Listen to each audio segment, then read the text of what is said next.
6 hours and a half. 6 hours and a half is the average time you, but also me, spend every single day online in front of a screen. That's huge. And that's the equivalent of more than 100 days per year. Crazy, right?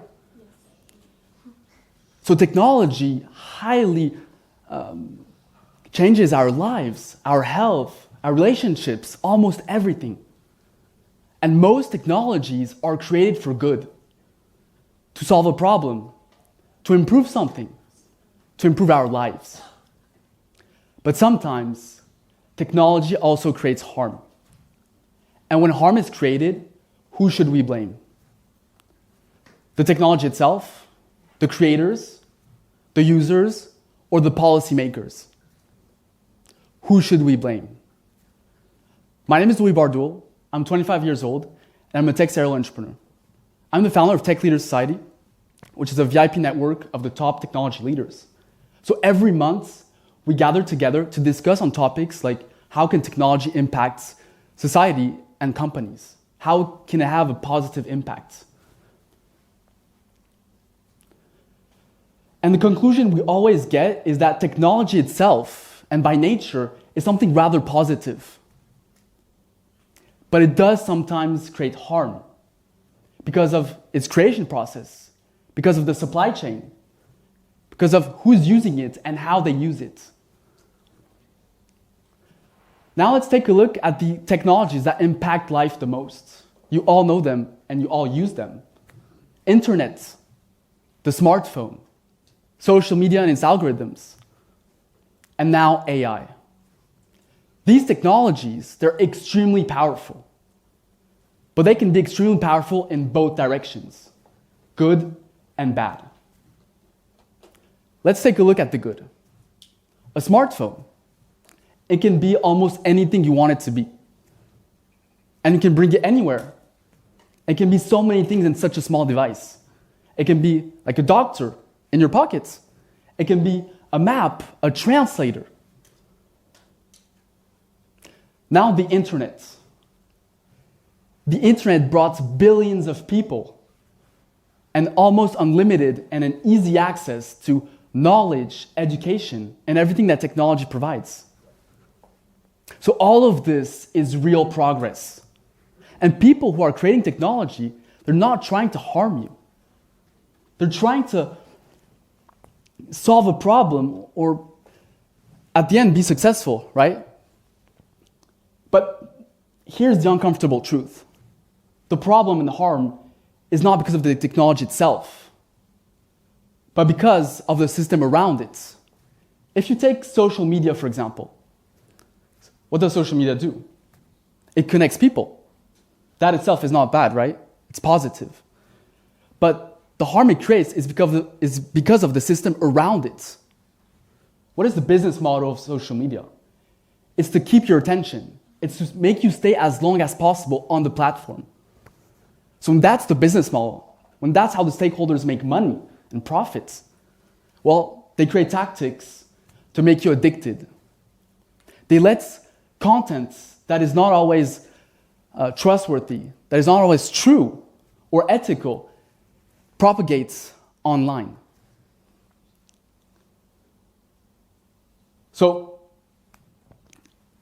after screens, there are also three factors that shape technology. There's access, there's information, and there's trust. Access.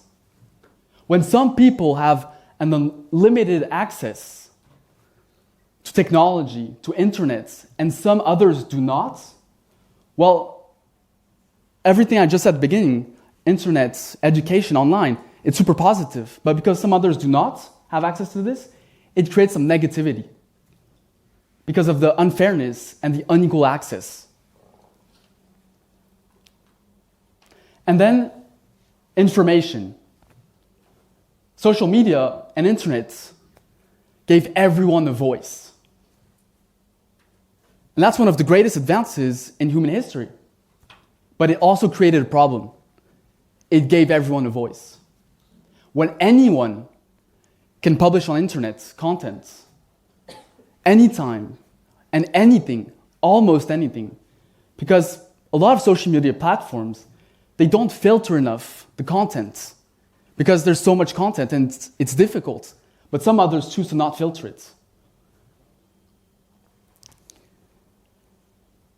And then trust.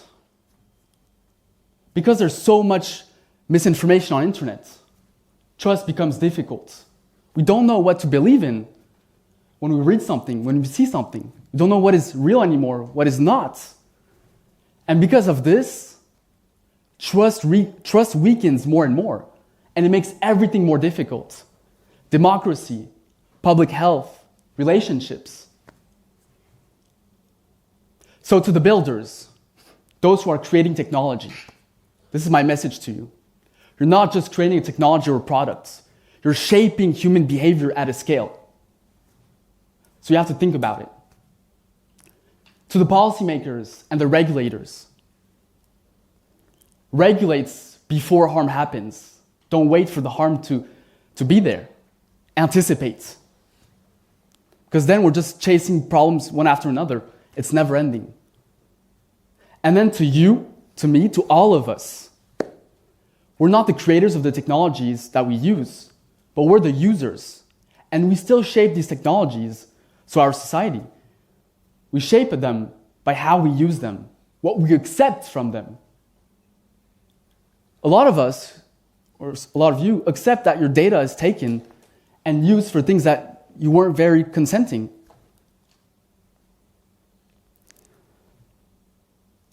So the real and the hopeful truth is that maybe the question is not whether technology is good or bad. Maybe the real question is rather, are we wise enough, responsible enough to make sure that the technology we create is actually good for humanity? And technology, it does not have a destiny or an already set outcome in advance, but it has a direction that is multiple and that is not decided by the technology.